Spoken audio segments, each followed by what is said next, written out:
In the middle of the Second World War, there was a technological accomplishment that made the Manhattan Project look easy, at least according to a handful of true believers. They claim Albert Einstein and other scientists designed a way to make a ship vanish into thin air, literally, and reappear somewhere else. Bizarre or not, the story of teleportation has inspired 2 movies, countless books, and numerous websites filled with rumors and conspiracy theories. What actually happened to the USS Eldridge in the fall of 1943? Join us for the true story of the Philadelphia experiment.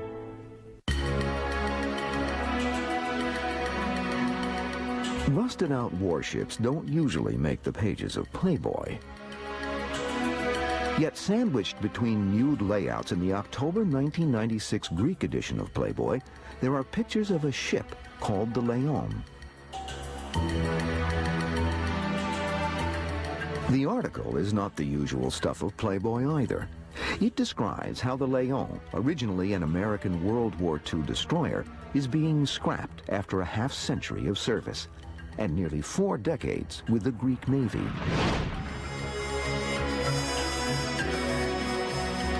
But as it happens, this is no ordinary warship. The vessel the Greeks call the Leon has a legendary past life. Long ago, she is known as the USS Eldridge, back when she is supposedly the subject of an audacious experiment in teleportation and invisibility.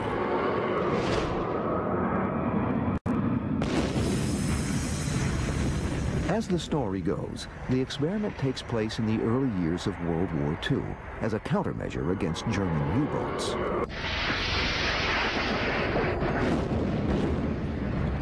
Allied convoys are a lifeline, delivering men, goods, and weapons in Britain's hour of need. But they are slow and clumsy, often made up of outdated, decrepit ships. The warships protecting them are a step behind enemy subs, as they have wider turning radiuses. A U-boat can easily outmaneuver a destroyer, slip into the convoy, and zero in on a defenseless target.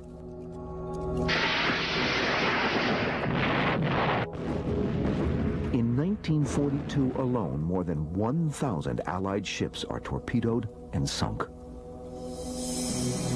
To combat the subs, the U.S. Navy develops a more maneuverable kind of warship called a destroyer escort. A destroyer escort is an anti-submarine vessel, and it's sort of like a destroyer, except that it's not as fast. It has a much smaller turning circle. Better maneuverability might not be the only thing in the works. Believers in the Philadelphia experiment say there are plans to give the destroyer escort the supreme advantage over submarines: invisibility. The alleged brainchild of none other than Albert Einstein. Einstein, in fact, worked for the Navy at the time. Officially, he is working ideas for conventional weapons, including torpedoes and underwater mines. But this is a cover for Einstein's real project, at least so say believers. Among them, a supposed eyewitness to the experiment named Carlos Allende. According to Allende, the Navy used a variation of Albert Einstein's unified field theory, which at that point in time was supposedly uncompleted. And they used this unified field theory to bend light, to render the ship invisible because it was encased in this electromagnetic fog. It is also from Allende that we learn the identity of the supposed test ship, a destroyer escort named the USS Eldridge. This leap into the technological unknown is not without its terrors, or so says Alfred Bielek, who claims to have been on the scientific team. We were all very concerned, and I might add for 3 days prior, from about the 9th onward, many of us in that crew and working on that project had that strange feeling in the pit of our stomach that something was drastically wrong. Nevertheless, in July 1943 in Philadelphia Naval Yard, the experiment is said to go forward. Powerful electromagnetic fields are engaged around the Eldridge, a skeleton crew aboard. Scientists and officers watching at a safe distance.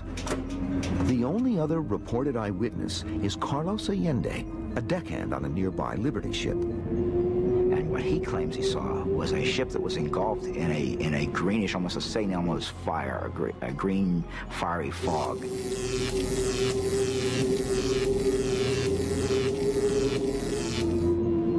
As the electromagnetic fog swallows the Eldridge, strange optical effects manifest themselves. And that as he watched and was able to even insert his arm into what he called the terrific flow of this energy, the ship disappeared.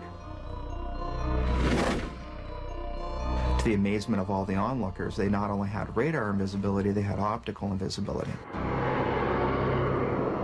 The Eldridge reportedly achieves the supreme form of camouflage, invisibility. But then comes an even stranger effect, teleportation.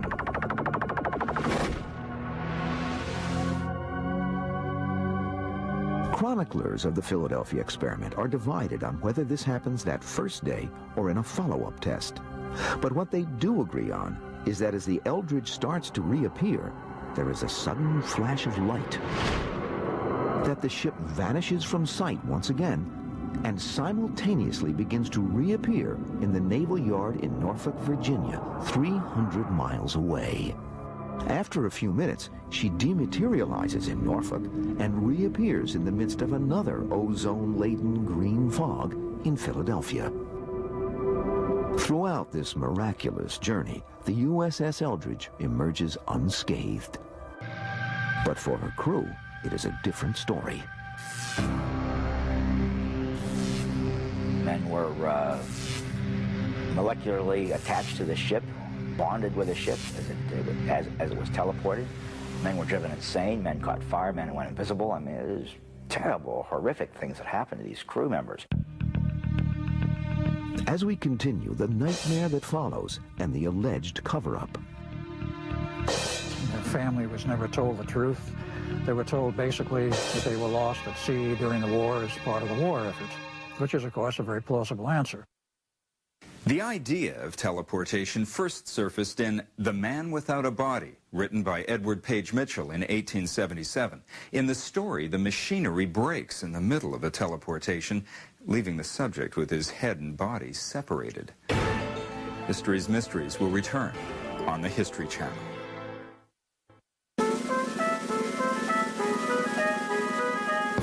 Philadelphia Naval Yard, summer 1943. According to legend, the USS Eldridge returns after being teleported hundreds of miles. As she rematerializes out of a thick green fog, observers are electrified by the achievement, but their excitement turns to horror.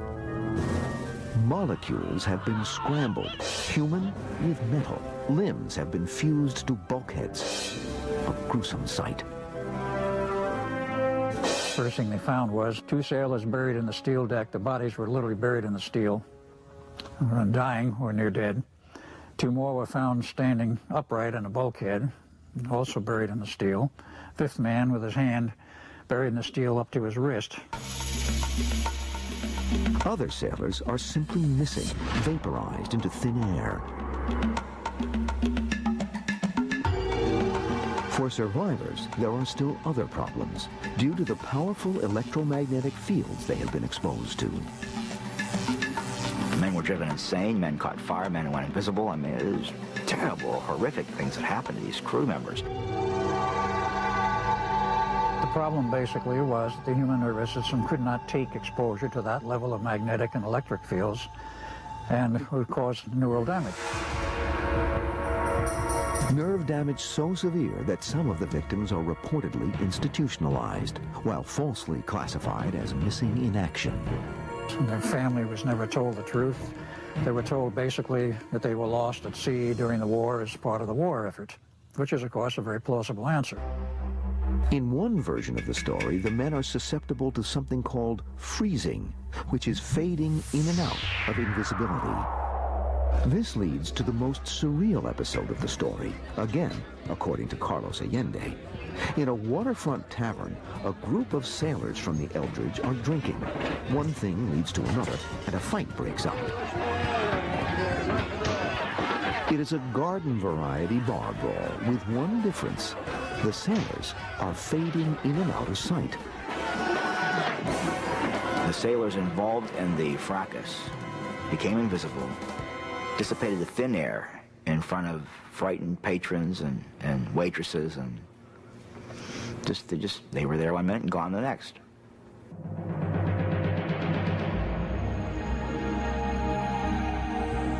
Faced with these bizarre after effects and the carnage aboard the Eldridge, the Navy, it is said, deep sixes the whole operation.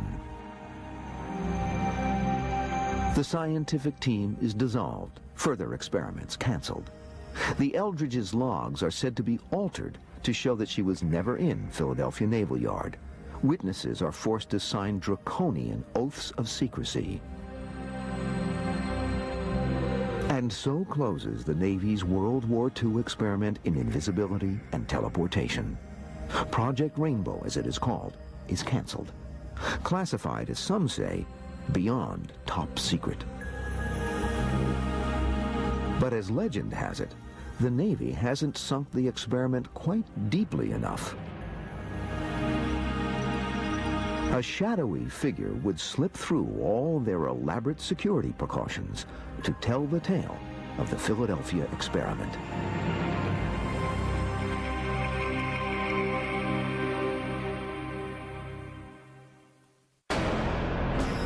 As we continue, the Navy's alleged secret is exposed in a legendary book. Just one revelation among many. These three writers solved all the mysteries of the universe. They talked about modes and methods of travel used by UFOs. They talked about the behavior and ethos of the beings that man these outer spacecraft. Elsewhere in the world, in 1943, in Virginia, the Pentagon, then the world's largest office building, was completed after only 16 months of construction. In Germany, where there was a wartime shortage of morphine, scientists developed methadone as a synthetic painkiller. And across the U.S., federal income taxes were withheld from the paychecks of American workers for the first time.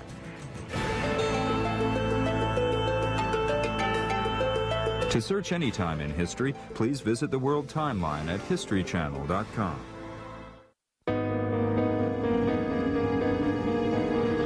How the story of the Philadelphia experiment originates is a legend in its own right, involving UFOs, visionary naval officers, and the curious life and mysterious death of Morris K. Jessup.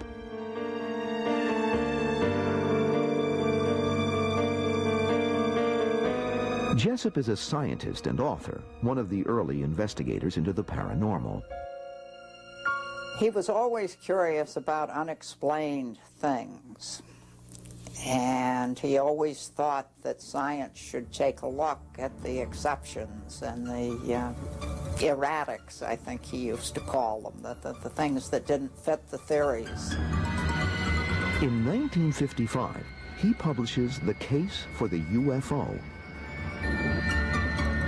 The book is a brave attempt to legitimize a subject that has already been corrupted by pulp magazines and B-movies.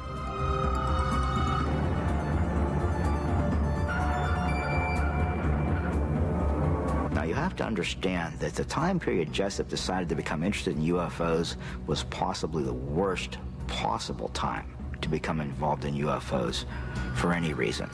The government cracked down tremendously on any, quote, believers.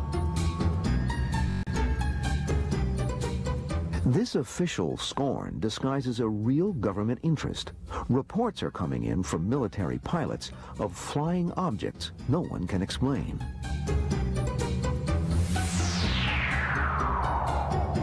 I had a man working for me, a lieutenant by the name of Bill Ditch, who was one of our real bright ones. He was by himself, and he said he looked off to the side, and he said there was something flying formation on him.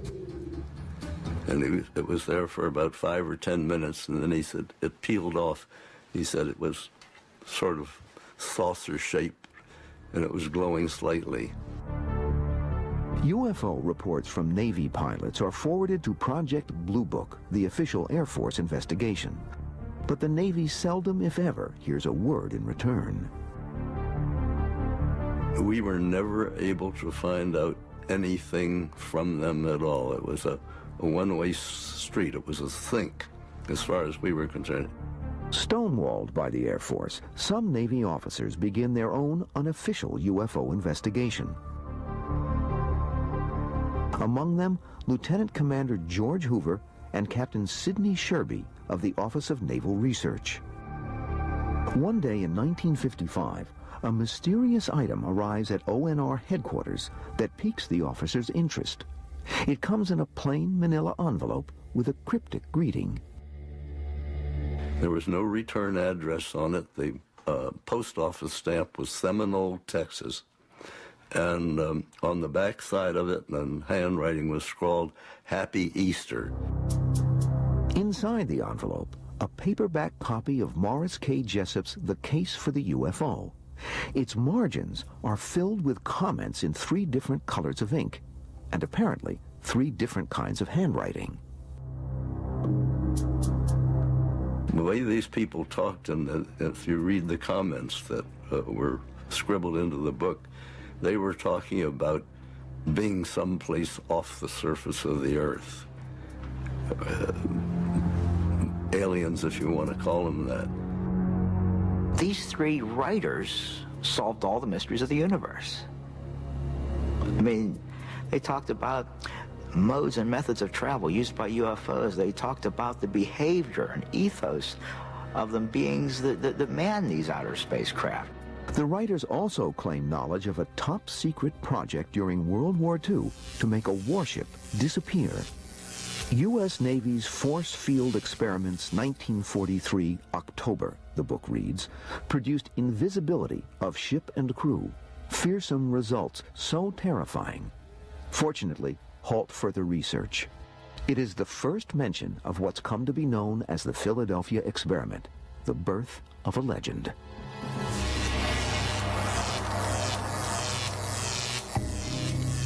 The Navy officers are intrigued by the book.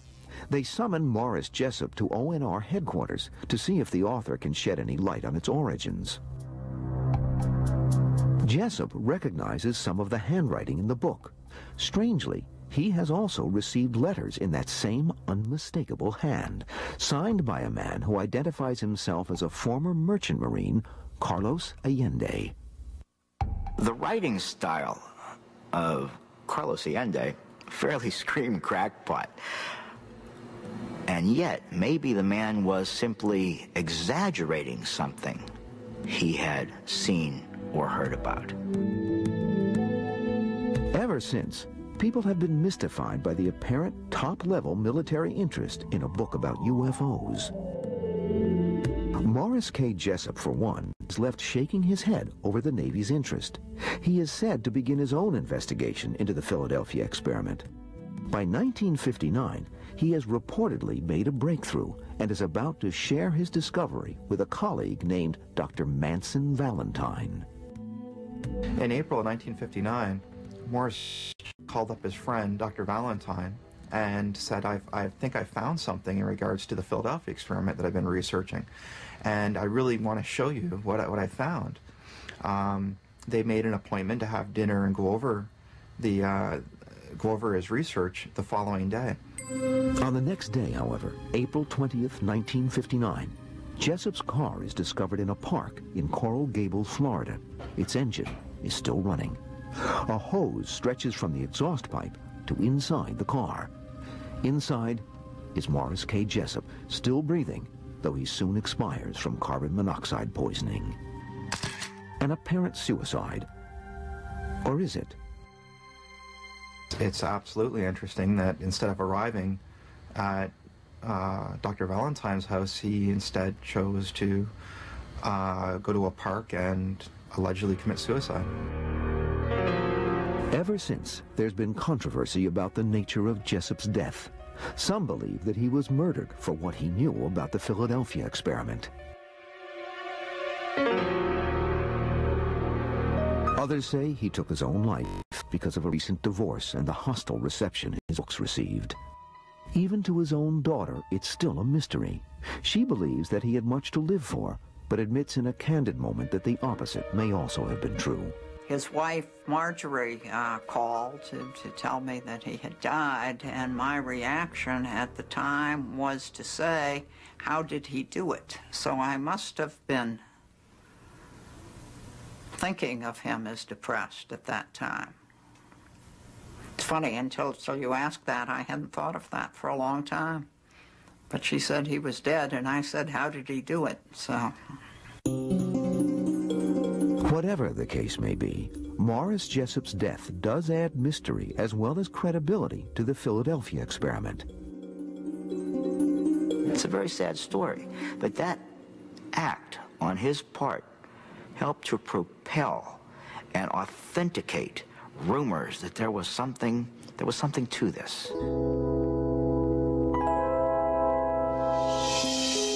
After Jessup's death, a reprint of his book with all its strange commentary becomes infamous. It is widely rumored to contain comments by 3 space aliens. The public finds out about this so-called Varro edition, but no one can get a copy.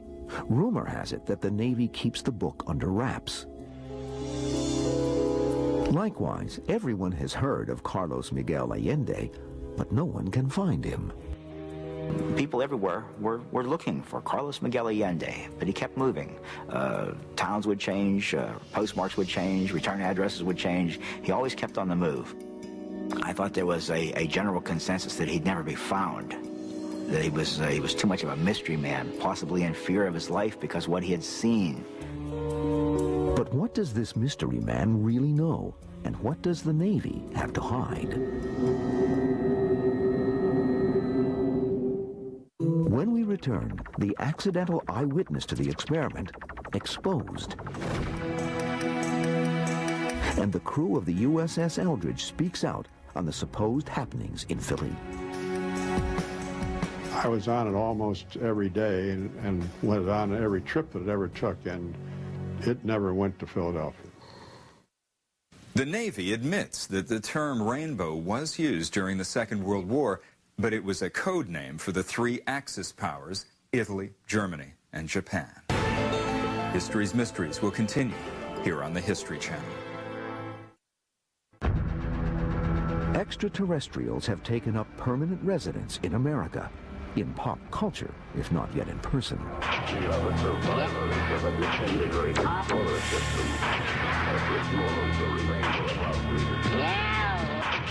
UFOs, the Roswell, UFOs from the 50s, X-Files, aliens, more aliens, Men in Black, Loch Ness Monster, toys, t-shirts, models, books, games.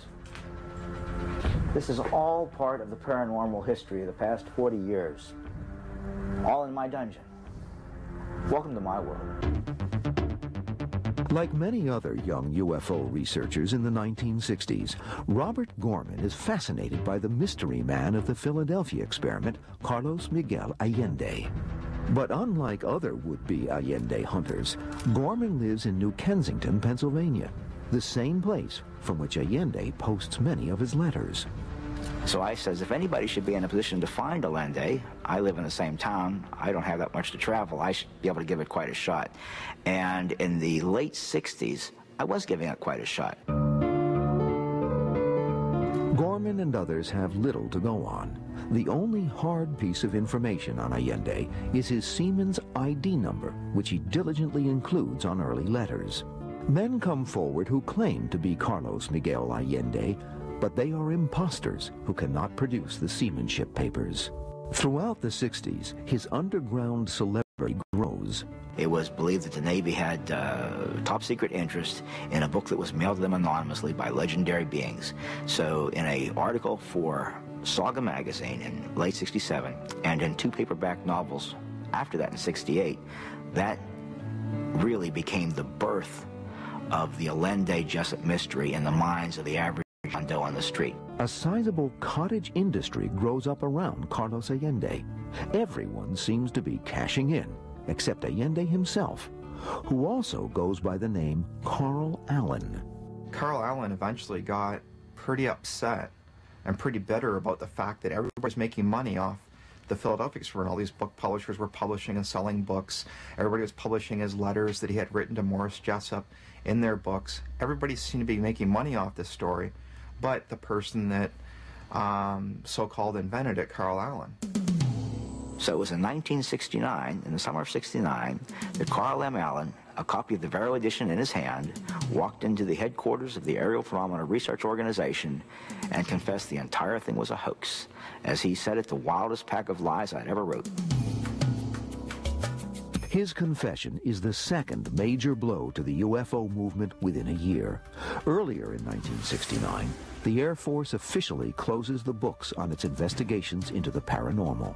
UFOs, they say, do not exist. They close ranks with the Navy, which has abandoned its unofficial quest for strange flying objects. The study of UFOs not only loses its legitimacy with the government, but also its poster child, the alleged space alien, Carlos Allende. But it is by no means the end of the legend of the Philadelphia experiment. In 1975, The Bermuda Triangle by Charles Berlitz becomes a publishing sensation. Among the reports of disappearing ships and planes, there is the story of the invisible ship experiment of World War II.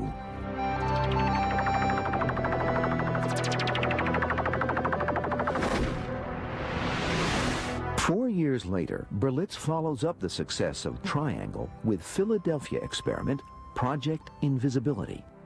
He and co-author William Moore rehash the familiar accounts of Carlos Miguel Allende. Conveniently, Allende recants his earlier confession and is once again spreading the gospel of the invisibility experiment. To William Moore, Allende reveals for the first time the identity of the test ship, DE-173, the USS Eldridge. The authors talk to members of the Eldridge's crew, but the interviews do nothing to corroborate the Philadelphia experiment. I was on it almost every day and went on every trip that it ever took, and it never went to Philadelphia. If there was any scuttlebutt, I would have heard it. And there was no scuttlebutt about top secret anythings on our ship. The authors instead theorize that the experiment took place with a special hand-picked crew before she was officially commissioned. This explanation, too, is disputed by crew members who say they were with the Eldridge from construction to combat. Some of our members of the crew were over in Newark, Port Newark, at the Federal Shipbuilding. And they were there while the ship was put together to learn all the insides and outsides, and they sailed on the Eldridge. While crew members ridicule the whole idea of the Philadelphia experiment, the public embraces it. The book is another success. It is during this rekindling of interest in the topic that the man behind it is finally unmasked. It happens by a remarkable coincidence.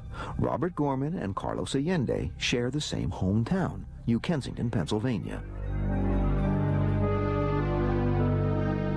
In 1979, Gorman is talking to a neighbor, a man named Allen, who suddenly reveals that he's the father of Carl Allen, alias Carlos Miguel Allende, and he has the documents to prove it.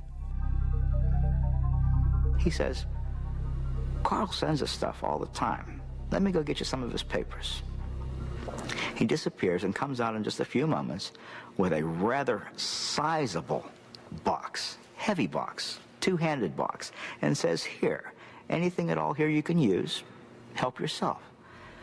I look down. I'm very skeptical. I don't know why, but I'm very skeptical. And I open it up, and there's a batch of seamanship's papers.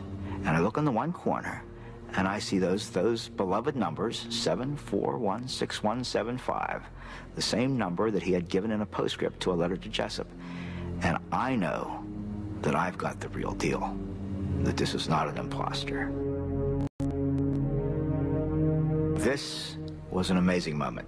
I knew that I had the real deal. Carlos Miguel Allende.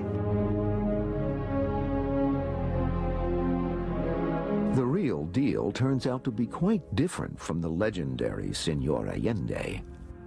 His real name is Carl Meredith Allen, born in this house in Springdale, Pennsylvania in 1925. Mostly what comes to mind about Carl Allen, my older brother, was the fact that he was very intelligent but not really smart, if you know what I mean. When they had their IQ tests, that he had the second highest IQ in the county. And that same year, he failed 9th grade. Though a poor student, he is a voracious reader, with a quirky habit of annotating almost everything he reads. He'd scratch out what the person had written in a book, and then he would put his own little anecdote in the margin. And I think it was basically because he didn't learn how to write.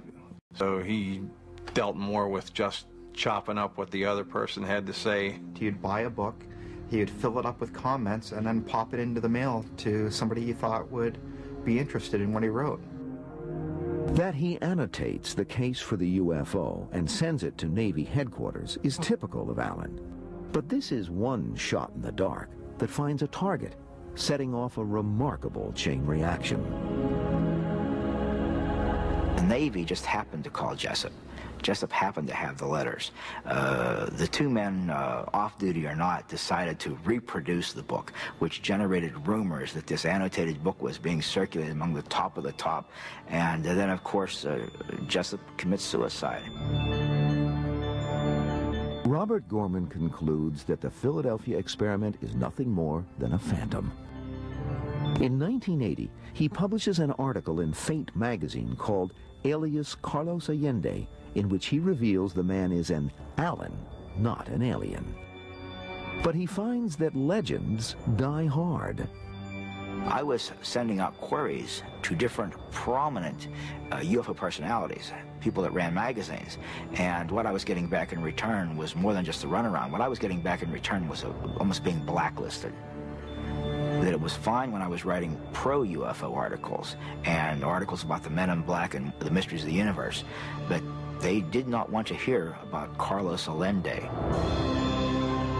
Allende himself responds with death threats. And he even, on the back of an envelope that he sent to his father, mentioned the only reason he hasn't shot Gorman is he hasn't gotten to him yet. In fact, the two do finally come face to face. But Allen in person is anything but intimidating.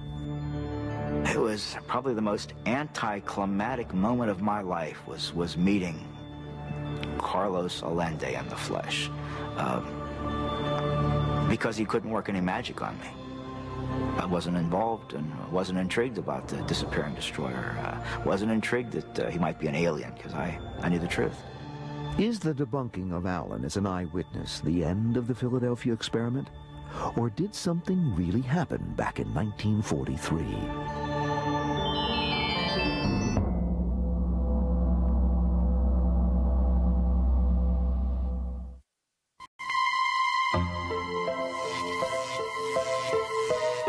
When we return, what the Navy says and how it could have inspired the tale of the disappearing ship. It appeared to us that it was just barroom talk, and these boys were talking about having the ship made invisible. The movie The Philadelphia Experiment was a flop when it was initially released in 1984, but later became a cult hit and even inspired a sequel in 1993. History's Mysteries will be back on the History Channel. Summer 1996. 53 years after allegedly being involved in an invisibility experiment, the USS Eldridge disappears again. Since 1955, the warship has been serving in the Greek Navy under a new name, the Leon. But Greek officials don't know where she is. They are embarrassed to tell a writer from Playboy magazine that they have lost track of the 1,200-ton ship. The Eldridge, a.k.a. Leon, soon turns up in a salvage yard in Crete. Her most recent disappearance is due to a bureaucratic error, not a top-secret experiment. Her final appearance is in Playboy magazine, before she is taken apart with blowtorches and sold for scrap. But what truth is there to the rumors of a top-secret experiment during World War II? Way back when, did they have the technology to make something optically invisible? Did they find a way to teleport an object from one place to another instantaneously? During the early 40s, there are invisibility techniques of a sort in practice. They range from simple smokescreens to an ingenious plan to camouflage airplanes codenamed Yehudi. Project Yehudi. They equipped 2 aircraft with seal-beamed headlights, more or less, along the wings to brighten the silhouette of the plane in the open sky, and it was relatively successful. The Navy considers all options to hide their ships from prowling submarines, even the parlor trick of a magician named Joseph Dunninger. Mr. Dunninger, as a way to get publicity, mentioned he could make warships invisible. And then when he had when he called the press conference to do this, he said, well, they didn't have a warship, and of course, in the hotel room, so he would make a photograph disappear. And he did. He made the photograph of the warship disappear. Well, the military got wind of this and approached him, and he was forced to say that, no, he did not really have a way to make warships invisible. But he did mention there were a couple of techniques he had in the back of his mind that might make them a little harder to see. And whatever he told them was kept secret, and Dunninger took it to his grave. There is another Navy practice that feeds the rumor mill, a technique to hide ships from magnetic mines called degaussing. Degaussing is a method of running wires along the hull of a ship to make the ship invisible, quote, to magnetic mines. We always knew degaussing was going to take place because they'd collect all the watches and clocks. Anything that kept time on a ship was taken off and put ashore, so the magnetic field wouldn't disturb your watch. During World War II, the Navy operates a little-known testing area in Chesapeake Bay. A warship fitted with demagnetizing gear would have paid a visit. And when a ship was equipped with the degaussing gear, it was run through this range to see whether it was making contact with any of the pickups or not. And when it went through and did not leave a signature, they considered that the degaussing gear was working properly and the ship was released. It is the Navy's position that the original source of the legend of a disappearing ship is an exaggeration of the degaussing practice. It appeared to us that it was just barroom talk, and these boys were talking about having the ship made invisible, and the invisibility that we were talking about was the magnetic invisibility for the degaussing. As for the rumors of teleportation, some modern work in that field gives some perspective. It happens at Caltech in Pasadena on a table floating on a cushion of air. By shooting laser beams through a maze of mirrors, scientists produce an effect called quantum teleportation. It's the realization in miniature of something right out of Star Trek. This is something that is so fantastic at this point in time, scientifically, that it almost is in the realm of science fiction. However, scientists have succeeded only in teleporting subatomic particles called photons. What they don't foresee is how they'll ever be able to teleport any kind of solid object, let alone a 1,200-ton warship. If I take an arbitrary state of 300 particles, quantum particles, just to write down what is that state requires more bits of information than there are particles in the universe. The notion that one could teleport a material system of any sensible size is just, beyond technical capabilities for any foreseeable future. There is one small but intriguing link between teleportation and the story of the Philadelphia experiment. Albert Einstein is said to have masterminded the experiment, and quantum teleportation makes use of a principle that Einstein called spooky action at a distance, which is a mysterious interrelationship between distant objects. In fact, it was Einstein who first pointed out this kind of resource in a 1935 paper, in a completely different context, not for use for teleportation. He actually brought it up as a counterexample to the theory of quantum mechanics. Even if he didn't intend it, Einstein's theory became one of the inspirations for quantum teleportation. The provable facts behind the Philadelphia experiment are few. And there remain a few unanswered questions. Why would the Office of Naval Research be interested in a UFO book that contains the story of a disappearing Navy ship? And why would the author of that book commit suicide at the moment he was going to reveal all he knew? The story of the Philadelphia experiment has survived the debunking of its creator, Carl M. Allen. It has outlived Allen himself, who died in a Colorado nursing home in 1994. The mystery and the myth continued to evolve. What it did do is that the believers began to separate Allen from the myth of his making. They began to extricate their creator from his story, and it began to take other directions. The Philadelphia experiment has become the modern version of the ancient dream of invisibility. In Greek mythology, there is a magic helmet which confers invisibility.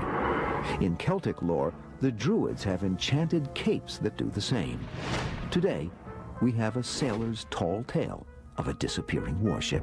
It's a story with only a tiny anchor in fact, but deep roots in the imagination. In March 1999, 15 men who once served on the USS Eldridge got together for the first time in more than 50 years. The veterans, now in their 70s and 80s, said they never saw any sign of experimentation and reaffirmed that the ship was never even in Philadelphia. They laughed about the so-called Philadelphia experiment and marveled at how such a far-fetched story took on a life of its own and still refuses to die. Discover more about this and every History's Mysteries topic at historychannel.com. I'm Arthur Kent for the History Channel. Thanks for watching. Tonight on the History Channel. Named after the tradition in India of hunting snipe. A small, elusive bird that's hard to find, difficult to stalk. Snipers have evolved from duels in the trenches into a mobile elite task force that strikes with precision and fear into enemy territory. Snipers, tonight at 8 on the History Channel.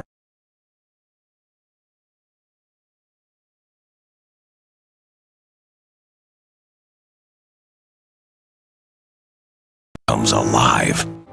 Stories from the pages of time. Stories of triumph and tragedy, adventure and achievement. As we go.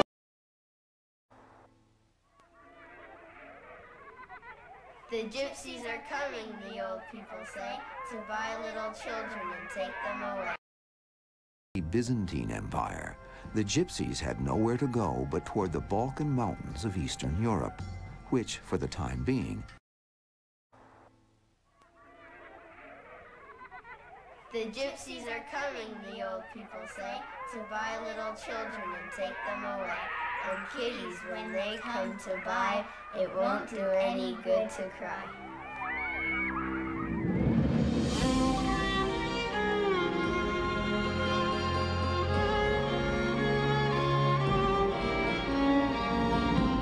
From the Brothers Grimm to Charles Dickens, from Victor Hugo to Stephen King, literature abounds with descriptions of dark-skinned exotics with the power of the evil eye. Traipsing from town to town in ragged clothes and horse-drawn wagons, telling fortunes, pulling con games, and playing hypnotic tunes on their melancholy violins, these fictional characters, known as gypsies, never fail to cast a pall over the sunniest of fairy tale landscapes. When I've taught school, I would ask kids, I'm going to say the word gypsy, what comes to your mind?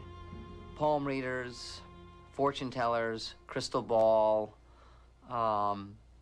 violinist, dancers, long dresses. Those are some of the positive ones. Now, some of the negative, untrustworthy, stealing children, promiscuous. So prevalent are these images of gypsies that some people today actually think of them as the equivalent of ogres, dragons, elves, or other imaginary characters from medieval stories and myths. You ask any person on the street about gypsies and they will tell you about the different newspaper articles or TV stories or movie characters or the traditional gypsy folklore, if you will. But yet, very few know of the real people. Is it even possible to separate the truth from the stereotypes? Who are the mysterious and misunderstood people? The real gypsies. We are a race of people, the Rom. I would say Rom, but since you have to write it down, it's R-R-O-M, the Rom people, the Romani race. It's a language, it's a culture, it's, you know, they have everything they need that qualifies them for a race of people.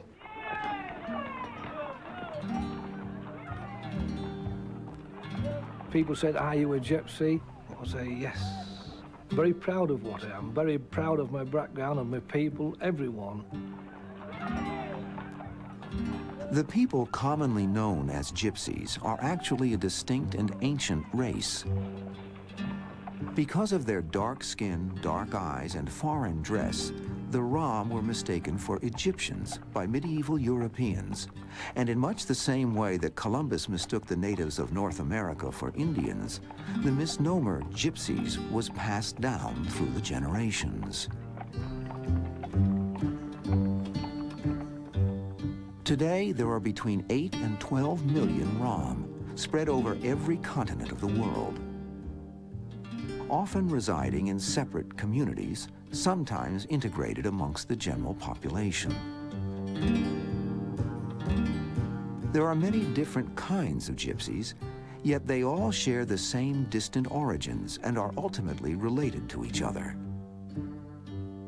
In fact, many Rom claim that anytime, anywhere, they can instantly recognize another of their heritage. Most of them are dark-skinned and black hair and dark eyes, and, you know, from the behavior and dressing and so.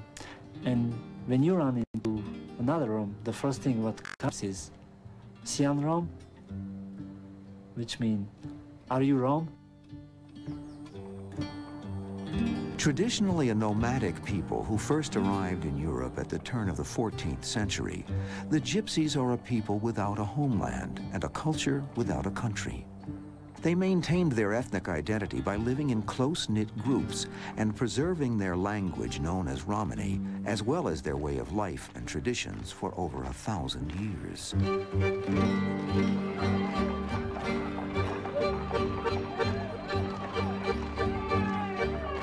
It's very difficult to describe gypsies to people who don't know anything about them or who only have misconceptions, because they have kept so secretive.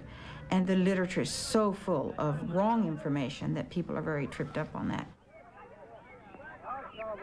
The secretive nature of the Romani culture has contributed to the plethora of myths and suspicions that surround them. In fact, because they kept no written records but passed down their history and culture in the oral tradition, almost everything about Roma found in books or in the media has been generated by outsiders. Viewing strangers with aversion and distrust, they have kept to themselves, as the misconceptions about them by the non-gypsies, whom they call gage, continued to multiply. We usually tend to stay together and usually we don't trust other cultures, and it's thanks to the secrecy we still exist.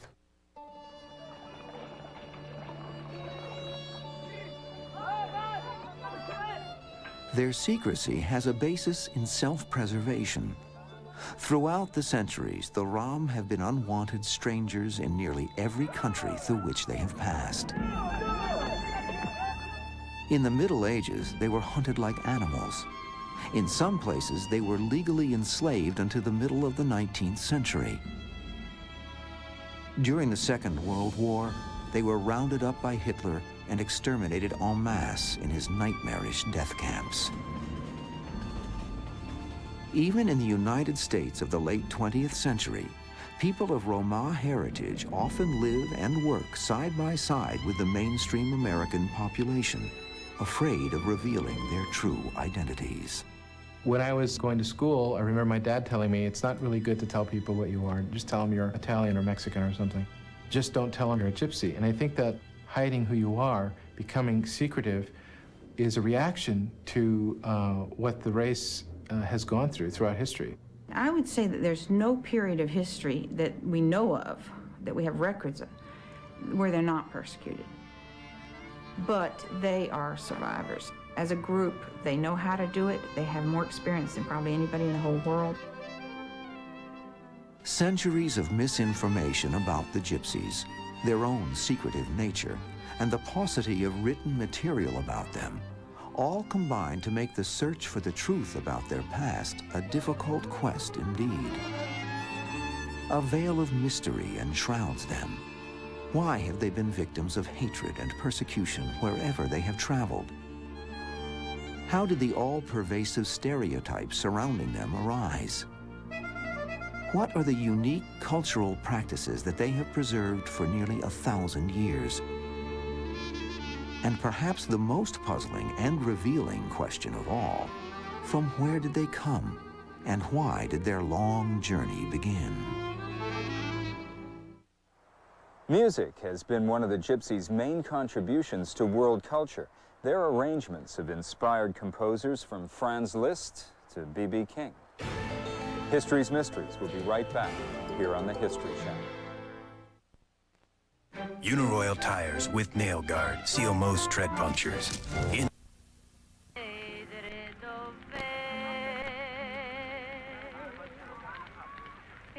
Oh, my eyes. The fire that burns inside me drives me crazy. When I think of those I love who are so far away, I cry.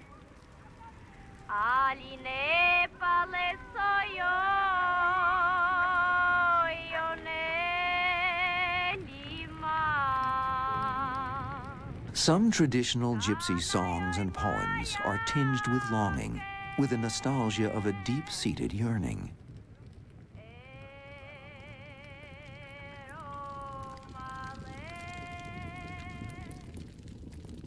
But where is the far-off homeland that they may not remember, but still canonize in song? Scholars have wrangled long and hard over the gypsies' origins. Are they from Eastern Europe, from Persia, from ancient Egypt as their nickname?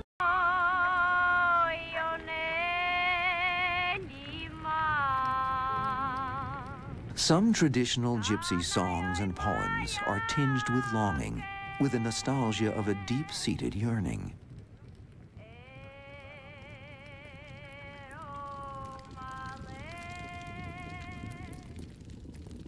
But where is the far-off homeland that they may not remember, but still canonize in song?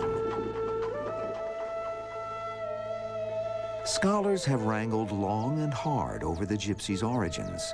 Are they from Eastern Europe, from Persia, from ancient Egypt as their nickname, gypsies, suggests?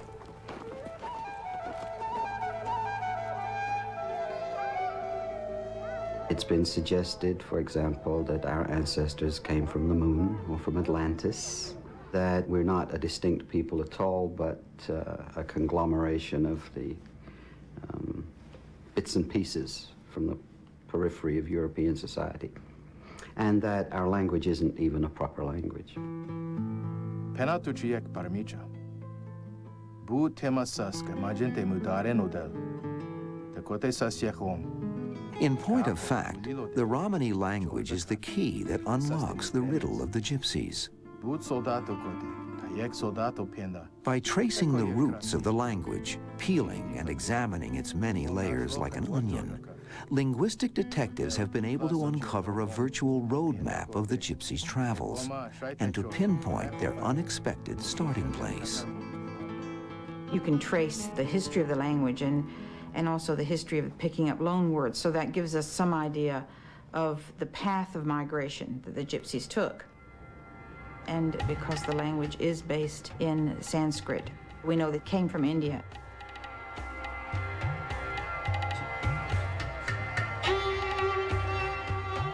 The language called Romani closely resembles the Hindi, Punjabi, and related languages of northern India.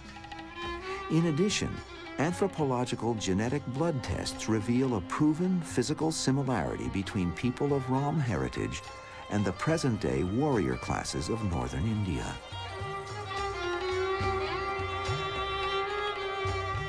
After centuries of controversy and debate, there is finally a consensus of opinion that the modern-day Gypsies of the Middle East, Europe, Asia, and the Americas began their long journey from northwest India. Today, Gypsy groups can be found in such diverse places as India, Turkey, the Middle East, Europe, the Americas, Australia, and parts of Africa. Though no two groups are alike, all share a similar native language and many comparable customs and beliefs. In addition to the physical origins in India and the linguistic origins in India, the culture is also very Indian in many of its aspects. The spirituality is very Indian. Traditionally, scholars have argued over the date of the Gypsies' departure from India. Why they left their homeland is a subject of even greater debate than when they left.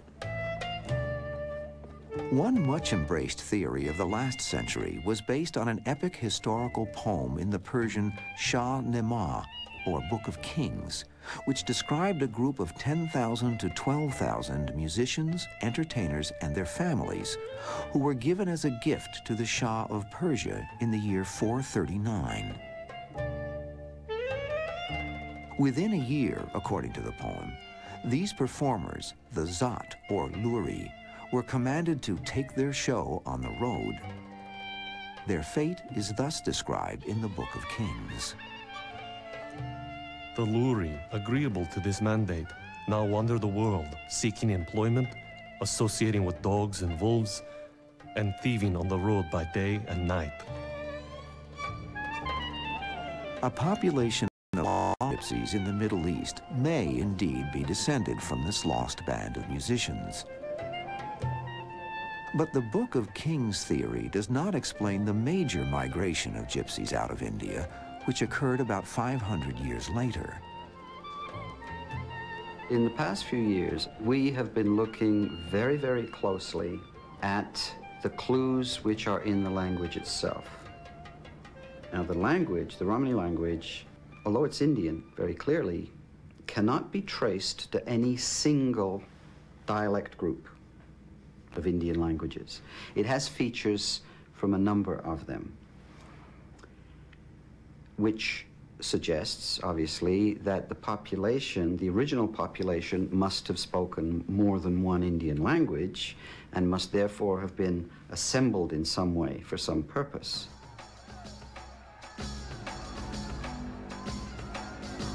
What could have been this purpose? At this moment in history, the Muslims were at the peak of their quest for world domination. They were spreading both westward and eastward, forcing their way into the northern reaches of India. Could the ancestors of the Gypsies have been a force of specialized warriors called the Rajput, who with their families and camp followers were sent forth by the Indian kings to drive the invading Muslims from their borders? So we can imagine a population of mixed linguistic and ethnic origin being assembled to push the Muslims out of India, following them out of India, but then becoming involved in a series of confrontations with the spread of Islam. As time went by and as they became separated from India, obviously they closed ranks as an Indian population outside of India. Evidence from the language itself seems to support this military hypothesis. The core layer of the words in Romani contain a large military vocabulary. For instance, gaje, the term for a non-gypsy, literally means civilian, non-military person. Das, another term for an outsider, translates to prisoner of war. Other original words of the root language include terms for sword, spear, and battle cry. Whether they left as Hindu warriors or for some other reasons, such as famine or persecution, they left a virtual map of their route in the layers of foreign words added to their language over the years. The ancestors of the Rom came from northwestern India, moved in a straight line across to the coast of the Caspian, passed through Persian linguistic territory, pushed across the foothills of the Caucasus Mountains to the north coast of the Greek Byzantine Empire, now Turkey, then traveled on toward Europe. They were wanderers, sometimes because they wanted to, but more because of push and pull factors, because they were considered pariah. And as you wander, you learn how to survive by your wits. And you pick up things from the indigenous cultures that you're living for a long period of time and a short period of time.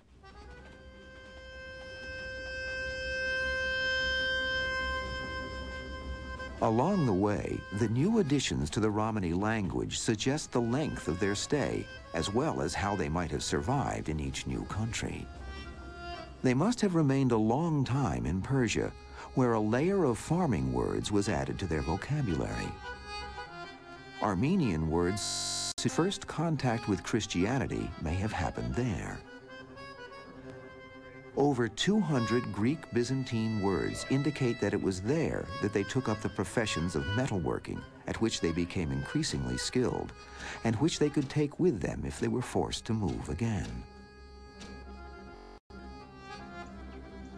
In the Byzantine Empire, where they stayed for at least 100 years, there also exist written records describing the gypsies supporting themselves by fortune-telling, herbal healing, and various means of entertainment.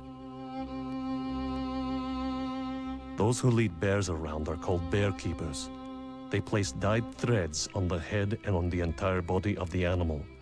Then they would cut these threads and offer them, along with parts of the animal's hair, as amulets and as a cure for diseases and the evil eye. But no enchanted amulet could protect the gypsies from their next trial, the violent fall of Constantinople and the Byzantine Empire. The Muslims were also spreading out in other directions, including towards the Byzantine Empire, which they ultimately took over. And they kept on going and moved up into the Balkans. So the Ottomans were now in Europe. And the Romani population was kind of carried along on the crest of the wave up into Europe. If the gypsies thought they'd had a hard first 300 years, this early portion of their journey would pale in comparison to the fate that awaited them among the light-skinned peoples of Eastern and Western Europe. During the first decade of the 1300s, the same period the gypsies first came to Europe, in England, King Edward I standardized the yard and the acre. In Italy, Rome University was founded. And in France, King Philip IV ordered the expulsion of the Jews. To search any time in history, use the World Timeline at historychannel.com.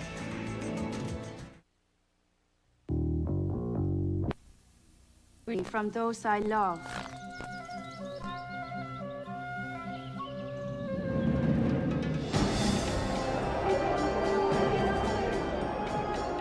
At the turn of the 14th century, much of the world was in turmoil. The conquering Ottoman Empire was now turning its sight toward the west, and the Mongol Empire and its fearsome Tatar army, Batu Khan's Golden Horde, were slowly working their way south. With the fall of the once mighty Byzantine Empire, the Gypsies had nowhere to go but toward the Balkan mountains of Eastern Europe, which, for the time being, seemed to promise safe haven. The first historical traces of Roma in Eastern Europe place them in the principalities of Wallachia and Moldavia, now part of present-day Romania. These early arrivals found themselves in a society that was still mostly agricultural and technologically backward. So here come the Roma with important skills, especially metalworking skills. And they became so essential to the economy that laws began to be passed to make these employees property. By the time the Ottoman invasion had reached Transylvania and Hungary, some gypsies had been made slaves of the Turks. Others had become ensnared in the European feudal system. They were forced into serfdom and eventually outright slavery by the landowners who had come to depend on their skills. This would only be the beginning of the gypsies' long and tragic history in Eastern Europe. It's kind of basically, we're gonna give you a piece of land, but you're gonna follow our rules, which are oppression, discrimination, and slavery. So it's going on centuries and centuries. Meanwhile, some Roma managed to escape the feudal trap of Eastern Europe's Ottoman territories and continued their slow foray west. Their arrival sent shockwaves through the provincial world of medieval Europe. They were dark-skinned and spoke a language no one had heard before.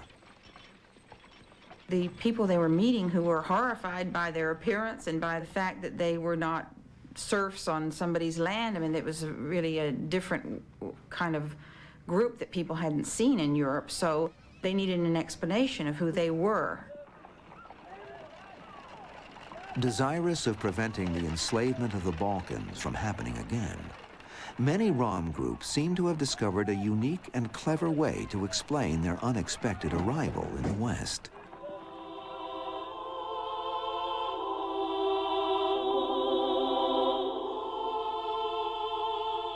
Christian Europeans during the Middle Ages were devoutly pious, and the Gypsies, while they were in the Byzantine Empire, would have seen that religious pilgrims were always treated with the utmost respect and regularly gifted with alms, food, and shelter.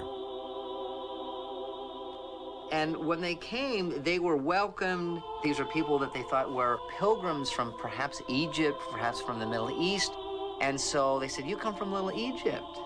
They have nothing to do with Egyptians whatsoever. But they knew what to say, when to say it, and why they wanted to survive. They said, you know what, let them think what they want. I'll think what I want up here, but they won't bother me, and I can eat and raise my children for now in this encampment here. Thus, the nomadic travelers who had left their homeland in India some 400 years earlier became known to the Europeans as Egyptians or Gypsies. The Rom used this case of mistaken identity to their advantage. By the early 1400s, Europe began to buzz with reports of organized groups of gypsies headed by leaders with impressive titles like Prince, Duke, and Count.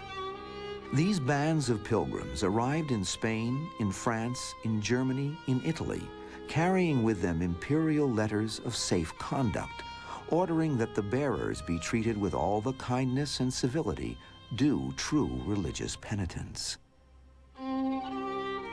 Medieval historian Sebastian Münster met such a group of gypsies outside of Heidelberg, Germany. They presented him with a letter of safe conduct from Sigismund, the Holy Roman Emperor. It was told how their ancestors in Lesser Egypt had abandoned the Christian religion and turned to the error of the pagans, and that after their repentance, a penance had been imposed upon them that some members of their families should wander about the world in exile to expiate their sins. Sometimes the gypsies' letters of safe passage were real. Sometimes they were clearly copies or forgeries. Often the travelers would claim to be penitents. Sometimes they claimed other religious reasons for their nomadic journey. They even incorporated local religious customs into the complex web of spiritual beliefs they brought with them from India, thus easing their assimilation into the strange lands and cultures in which they found themselves. They adopted Christianity quite readily, and Mary became a very strong figure. When they came to the country, if it was Czechoslovakia, a Protestant country, Poland, Catholic country, they became, yes, we'll become Catholic, we'll become Protestant. They, though, also kept some of their native cultural icons, and they celebrated days. You know, they celebrated a holiday to this person, and it's not in the Christian, Western Christian religion. It was someone, who knows, it could have been just a relative 300 years ago. But they generally adopted the religion of the host nation. For a few decades, the gypsies' religious pilgrim cover story seemed to work. The Rom, while not exactly welcomed by the Europeans, were at the very least treated with a modicum of respect and much curiosity. Roma clans moved from town to town, camping in fields, perhaps doing some tinkering, entertaining, or fortune-telling, in exchange for food and alms. They also appeared to be masters in the arts of herbal medicine. One gypsy healer was reputed to have saved the life of the King of Scotland himself. But between the mid-1400s and the turn of the following century, there began a marked deterioration in the attitudes of the Europeans toward the visiting populations of Roma.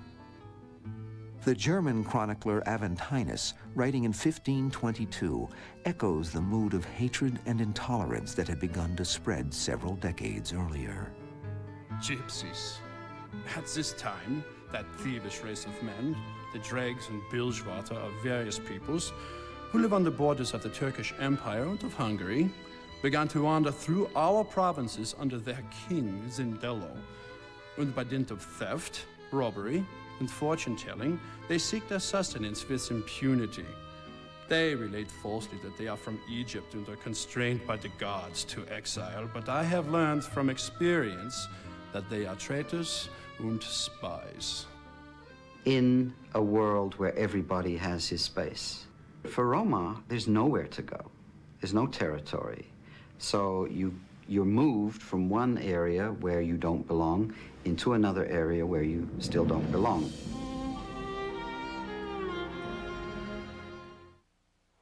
Roma oral tradition maintains that the gypsies introduced playing cards, fishing lures, and the violin to Europe, and that they brought knowledge of how to manufacture muskets and cannon. Discover more about this and every History's Mysteries topic at historychannel.com. And in black, and they ate like pigs. They were the most cunning thieves in all the world.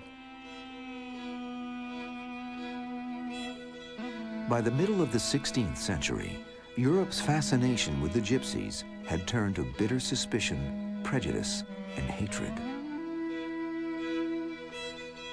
Roma were suspected. And in black, and they ate like pigs. They were the most cunning thieves in all the world. By the middle of the 16th century, Europe's fascination with the gypsies had turned to bitter suspicion, prejudice, and hatred. Roma were suspected for looking different, dressing differently, speaking a language nobody recognized, supposedly having magical skills. There was color prejudice because the earliest accounts referred to the dark complexions and black hair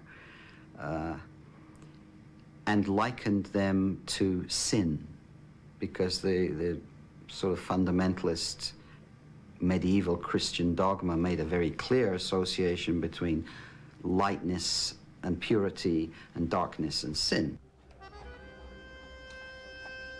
All over Europe, laws were laid down to keep gypsies, who were lumped into the conglomeration of homeless wanderers known as vagrants, rogues, and sturdy beggars, out of cities and towns. Legislation in Europe forbade Roma to stop anywhere, to buy provisions, or even to draw water from the village wells. Some Roma were forced to steal to survive, then condemned for it by the same people who had forced them into living as outlaws. If you are turned away from a shop or even from the village pump, you can't get water. You're forced to do. You're not going to. Anybody would do whatever is necessary to feed a child.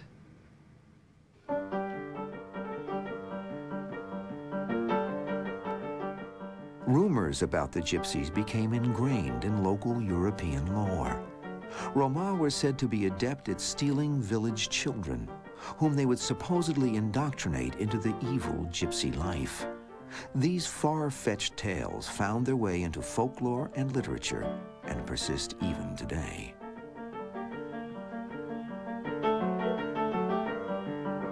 The gal I was in love with when I was about 10 years old was Shirley Temple, as a lot of young boys were. And I'm watching Heidi, and the mean, wicked stepmother is going to sell her to the gypsies. And she's dragging Shirley Temple to the wagon. We're going, oh no, Shirley, the gypsy's gonna get you. And I realized for a second, oh, we're the bad guys? This can't be. Other variations of the stories had the gypsies boiling babies in their stews and devouring them for dinner. There were laws in medieval Europe. Roma had to cook outside in full view of the world, and any citizen could go and tip the pot over to see if there were bits of baby in there, and there would go the meal for the day, but that would happen. In modern psychological terms, the stories of Roma stealing children seem to be a perverse kind of projection on the part of the Europeans. In truth, many laws allowed for gypsy children under the age of 14 to be forcibly taken from their families and sold into slavery. In the 1500s, a Romany child could be sold into slavery for the equivalent of 48 cents. As time went on, the edicts against Roma became not only oppressive, but deadly. During this period, 15th century and into the 16th century, it was illegal to be a gypsy. Gypsies were hung on sight. Gypsies would be killed. I mean, families would be rounded up and killed. In many parts of Europe, it was legal to hunt down and kill gypsies as if they were wild animals. In 1547, King Edward VI of England passed a law declaring that gypsies be branded with a V on their breast, then enslaved for 2 years. If they ran away and were caught, they were made slaves for life. To not be connected to a piece of land, to not be connected to some lord of this area, was in and of itself a suspicious kind of behavior. So there was a lot of attempt to get them to settle down, to stop them from moving around, to outlaw their whole life.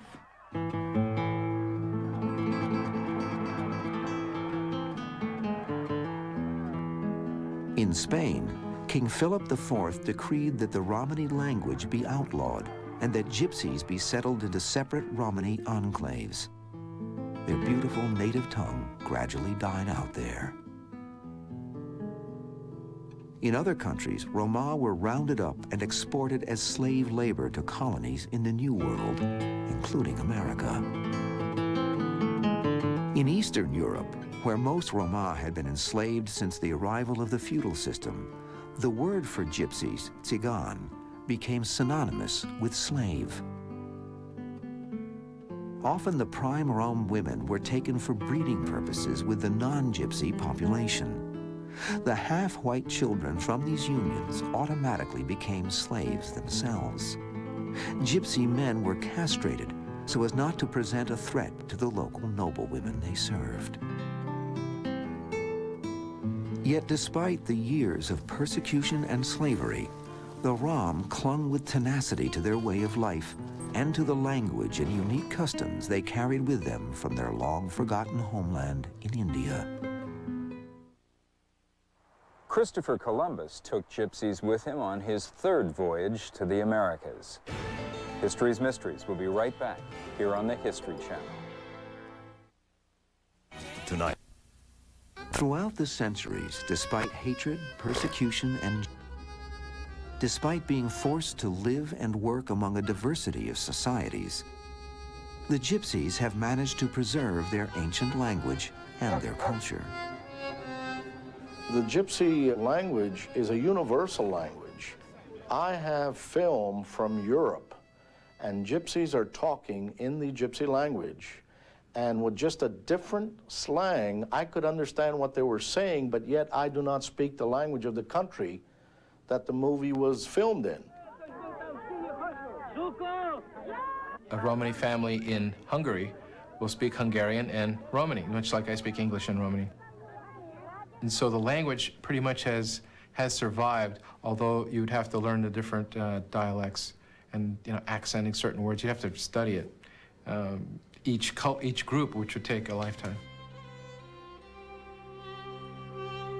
From their cultural practices to their language, Roma have always been secretive and evasive, primarily for their own protection.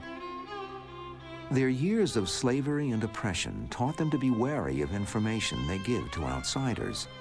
Therefore, they have gained a reputation as liars, though most often distortions of the truth have their roots in self-preservation.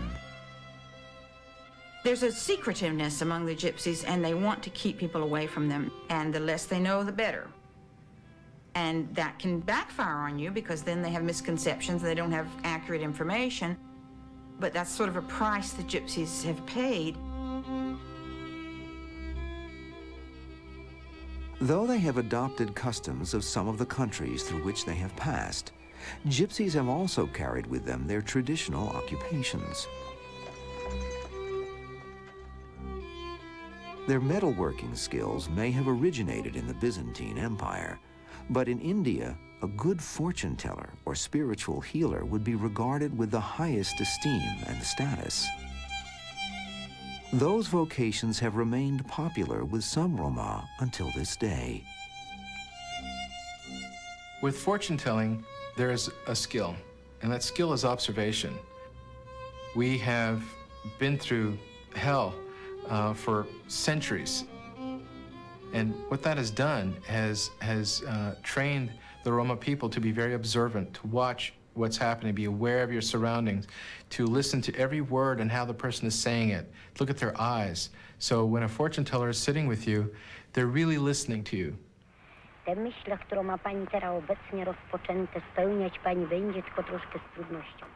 They were these sort of roving psychologists. They were very smart. They knew that these peasants, they needed to hear a positive voice, an outside voice, to reassure them to make up something about the future.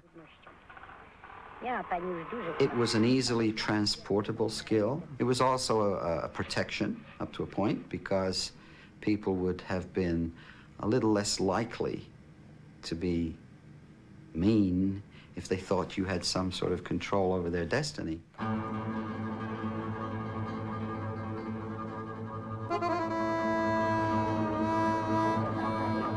Another mechanism by which Gypsies have kept themselves separate comes from within the culture itself, in one of many aspects of Romani life brought with them all the way from their long-forgotten homeland, India. One of these Indian characteristics is the idea of ritual purity and ritual pollution. And this extends into all kinds of areas. It extends into how you prepare food, how you interact with members of the opposite sex, how you wash things, even where you hang clothes on the line. It's based on the notion of keeping body fluids separated. So women have an obligation when they're menstruating to stay away from men. Childbirth is a period where women are to be kept separate from men. These pollution rules or cleanliness rules may have some variations in various parts of the world, but they have them, and they are a very important part of keeping themselves separate.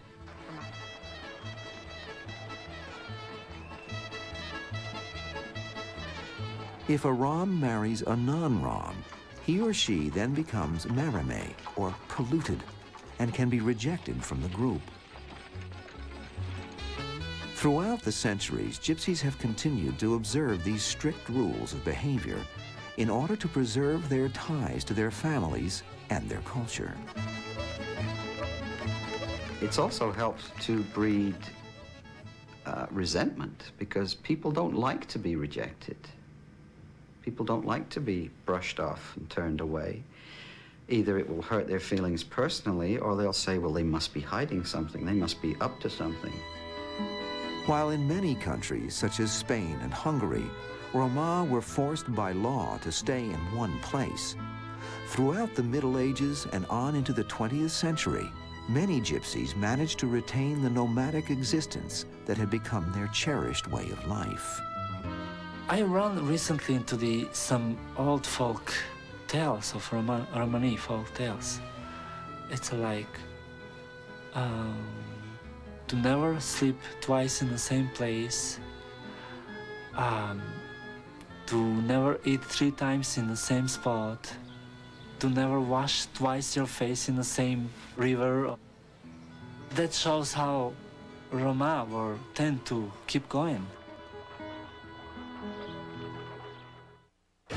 History's Mysteries will be right back here on the History Channel.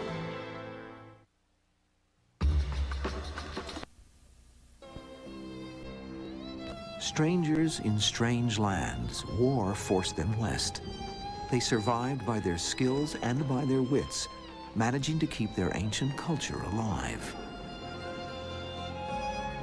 But as they approach the millennium, they still struggle under a curse, not on others, but instead, a curse on the Gypsies.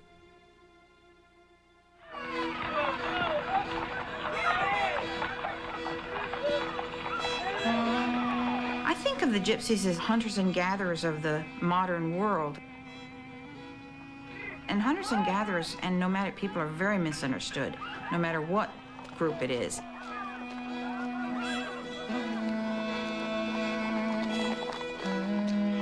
As the Middle Ages melted into the latter centuries of the second millennium, the Gypsies, along with all the rest of the Western world, found themselves living in a society turned upside down by rapid technological changes. The Industrial Revolution was on the horizon, as were a wave of social upheavals that were about to sweep through all of Europe. In Romania, the Moldavian and Wallachian Rom, known as the Vla, had been enslaved by the church and the crown for over 500 years. With the end of feudalism at hand, the lives of the Vla Rom were destined to improve. In 1864, following the Crimean War, Prince Ion Cuza officially granted 600,000 Romani slaves their freedom. There was a move on the part of a lot of the freed slaves to get out of Romania. Those who were able to get away did, many managing to come as far as North and South America. America's open-door policy allowed thousands of Hungarian and Vla Roma to settle and establish themselves. Some of them continued their traveling life. Others formed comfortable communities in places such as New York and California. Tom Marino's grandfather was part of an enormous wave of Gypsies who came to the New World to escape oppression and economic hardship during the late 1800s, up through the turn of the century. I'm sure that there's a lot of grandpas and grandmas out there who are watching this saying, oh yeah, remember the gypsies coming through. They would just set up a tent along a river, ask the farmer if they could stay for a few days, and the girls would tell a few fortunes if people stopped by. The men would make repairs, and they would move on.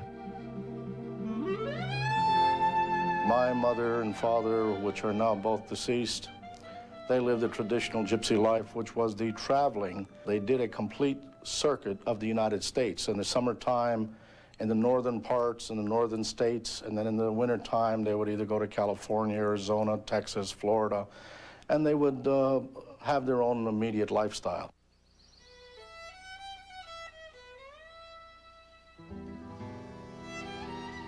Only a small percentage of the freed Rom of Romania traveled to the Americas for asylum. Some migrated to areas of Europe where their brethren were already free and found ways to adapt their nomadic way of life to the social and economic earthquakes rumbling all around them. In England, the trades of coppersmithing, tinsmithing, entertaining, and fortune-telling served them well until the end of feudalism. When the Industrial Revolution burst upon the scene, they found some practical ways to adapt, adding new variations to the occupations upon which they had relied for more than 800 years. They made the old gypsy peg out of a piece of willow. At the same time they was making pegs, it was making a chrysanthemum flower out of a piece of elder. All the family would be involved, and they would drive then into a village. The lady would go with them, and she had a basket on her arm, and she would fill that with pegs, lace, and flowers. Then she would go knocking on all the doors around, telling fortunes and selling her pegs, lace, and flowers out of the basket. And at the same time, she would say that her husband is the other end of the village with his grinding barrow, sharpening all the knives for them. And that is how they got a living.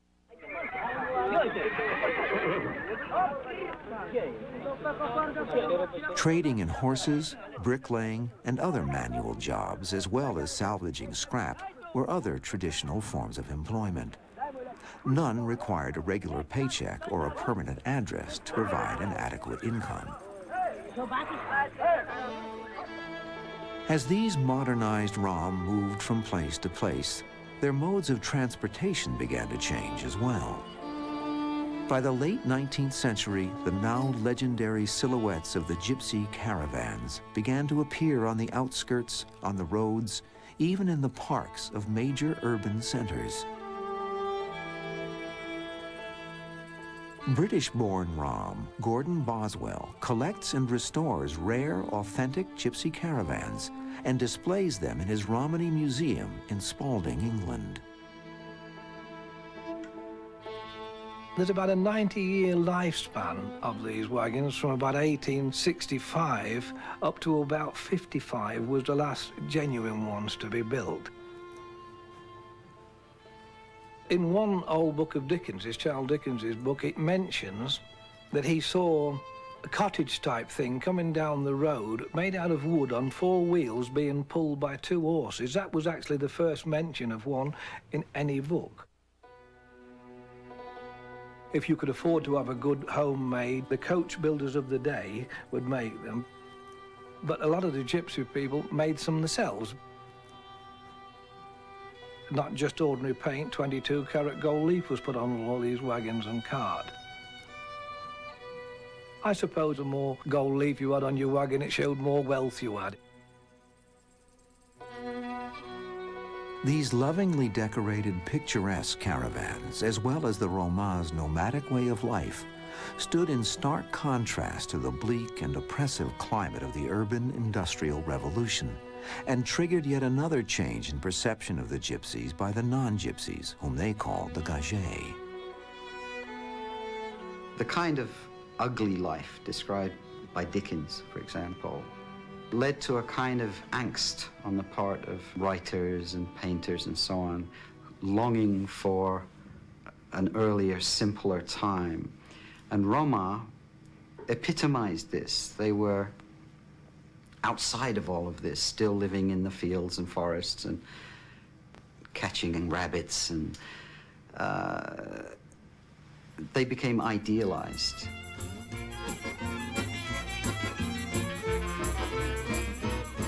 The Europeans of the Industrial Revolution romanticized the gypsies, as Americans did the noble savage. Most of this fanciful new literature only sustained the original cliches, depicting gypsies as wild and uninhibited, dabblers in the occult, and crafty thieves. During these rapidly changing years, the hardy, adaptable Rom managed to resist the magnetic force pulling hordes of other lower-class workers into the world of wage labor.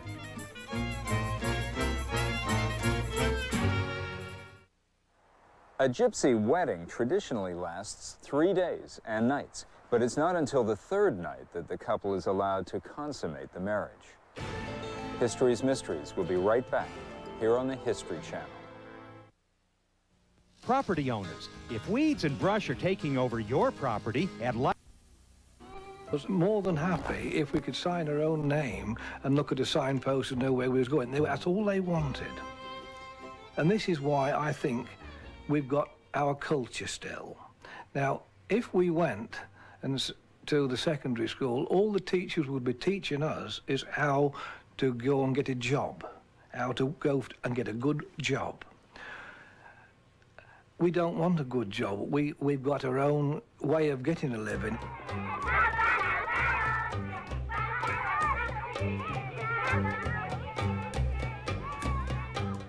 Their educational system, if you want to call it that, is pretty amazing.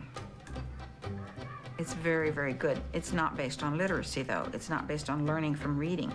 It's based on very keen observing. They learn to think on their feet, and they teach their children to do that.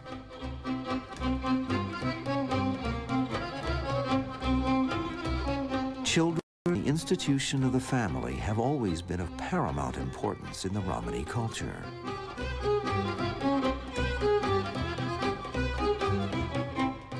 Romani families are strict in this sense. They've got to watch out for each other. They've got to take care of their children, know where they are.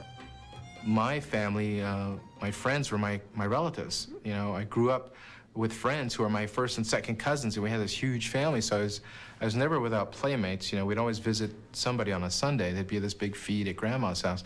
My childhood was, I had a happy childhood. An American Rom of Serbian descent, Tom Marino grew up in a traditional Roma community. Although still close to his family, he left the traditional lifestyle to pursue a career as a filmmaker. If I had stayed in the culture, what was likely to happen is that there would be a marriage, which would be a girl selected for me. Both parents will get together and talk about what a good match this would be. There's a lot of talk, a lot of politics, a lot of backslapping, and then if everything's right and the dowry's right, there's a marriage.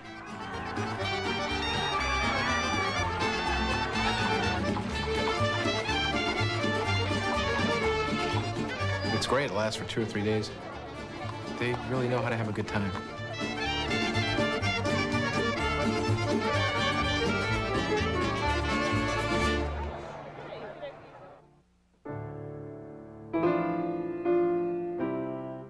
Another occasion that traditionally brings large groups of gypsies together is the death of a friend or relation. People come from miles to these funerals. And during the period of time when the body is laid, we never eat meat during that week, and some never eat at all, and they certainly don't go to, no, they never take their clothes off, we never go to bed. It's a respect for that person. We're with them as long as we can be while they're on earth.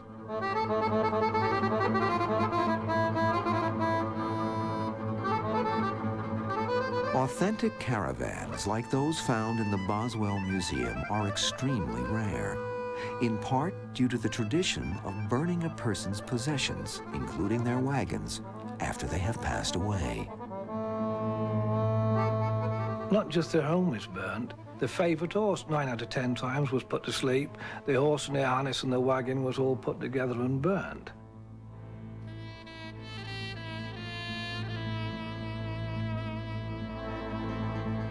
They have a period of about a year in which they work towards putting that person to rest. And they do it through a series of feasts called pomani. And the spirit of the person is said to be there, and they pick somebody to wear clothes to represent that person. The idea is that that person is restless after dying, and then they sort of are no longer restless, and the family has paid its dues. And they can move on. A long-standing myth among the Gage has been that the enigmatic king of the Gypsies presided over these major community events. Many Rom have been described as kings or queens throughout the centuries. The idea of the king of the Gypsies is, like everything else related to the Gypsies, partly not true and partly actually promoted by the Gypsies. And it was a way when outsiders came and said, what's going on here, who's in charge, they would have a king. And it would be maybe somebody who's their spokesperson or a leader that could deal with the non-Gypsies. What we do have is heads of families in different cities who control an area. And they impersonate or sell themselves by saying, I am the Gypsy king in this area. By saying that, your culture, the non-Gypsy culture, likes to hear, I am the king, I am the representative. It opens doors. It means something. But in reality, there are no kings, there are no queens. That's a fallacy that was made by non-Gypsies years ago.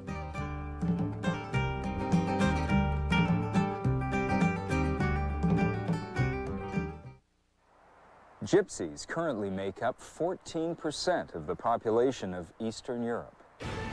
History's Mysteries will be right back here on the History Channel.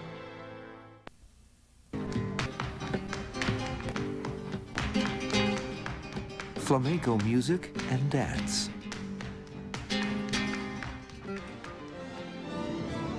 Franz Liszt's Hungarian Rhapsodies.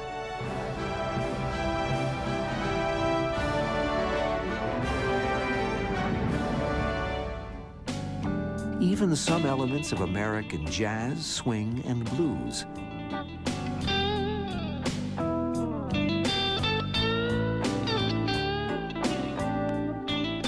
Have all found their inspiration in the original instrumentations and melodies that the Gypsies brought with them from India. Roma brought across many instruments like cymbal, guitar, a lot of drums and percussion and tambourine, and get involved in a lot of famous music like Hungarian czardas, the flamenco music.